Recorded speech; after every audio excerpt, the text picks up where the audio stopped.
नहीं जाते हैं तो मान लो नंबर दे दिया, बात होने लगी। उस समय बात कुछ और रहती है, उस समय प्रेम कुछ और रहता है।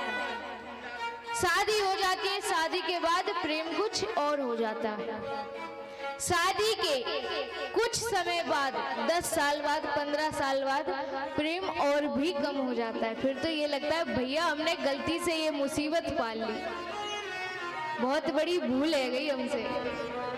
एक बार की बात बताती हूँ। एक व्यक्ति था, बाजार गया सामान लेने, सामान लिया, दुकानदार को पैसे देने वाला था, उसने पॉकेट निकाला और वॉलेट में से पैसे देने लगा।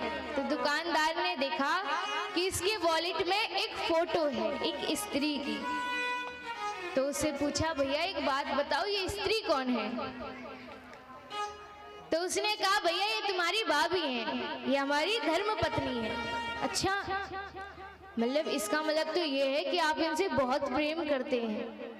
तो उसने बोला भैया प्रेम जो है सो है, लेकिन जब कभी मुसीबत का समय आता है तो हम इनकी फोटो देख लेते हैं।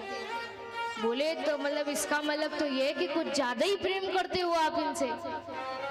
बोले नहीं, हम प्रेम नहीं करते इसलिए नहीं देखते, प्रेम करते हैं सो तो करते हैं, लेकिन जब मुसीबत आती है तो हम ये विचार कर लेते हैं फोटो देख करके कि ये तो फिर भी छोटी मुसीबत है, जब हम इतनी बड़ी मुसीबत झेल रहे हैं तो इसको तो झेल ही लेंगे, इसलिए फोटो साथ में रखते हैं।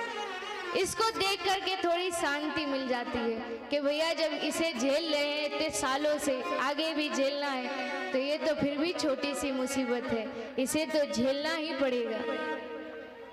ऐसा प्रेम है संसार का। संसार का प्रेम हमेशा स्वार्थ का रहेगा, संसार कभी निस्वार्थ का हो ही नहीं सकता। इसलिए कहा जाता है कि संसार में प्यार हो सकता है लेकिन प्रेम कभी नहीं हो सकता। जब तक काम होगा आपसे रिश्ते बढ़िया तरीके से निभाए जाएंगे, जैसे ही काम निकला रिश्ते खत्म।